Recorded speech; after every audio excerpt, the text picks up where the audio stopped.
আমরা সবাই জানি 14ই ফেব্রুয়ারি হলো ভালোবাসার দিন।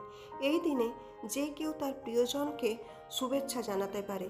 কিন্তু জানেন কি এই ভালোবাসার দিনের পেছনের কাহিনী কতটা বেদনাদায়ক?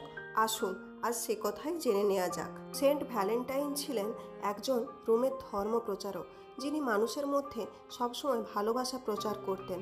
ক্লডিয়াস ছিলেন একজন রোমান সম্রাট, যিনি মনে করতেন বিবাহিত পুরুষদের থেকে অবিবাহিত পুরুষেরা অনেক বেশি কাজে দক্ষ। তাই যে সমস্ত পুরুষেরা সেনাবাহিনীতে কাজ করবেন তারা কখনো বিয়ে করতে পারবেন না।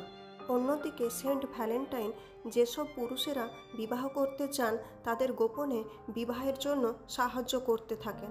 আর এই কথা যখনই ক্লডিয়াস জানতে পারেন তখন সেন্ট ভ্যালেন্টাইনকে মৃত্যুদণ্ড দেন। এই কারণেই রোমের মানুষেরা একটা দিন সেন্ট ভ্যালেন্টাইনের উদ্দেশ্যে উৎসর্গ করেন, যা আজ ভ্যালেন্টাইন্স ডে নামে পরিচিত।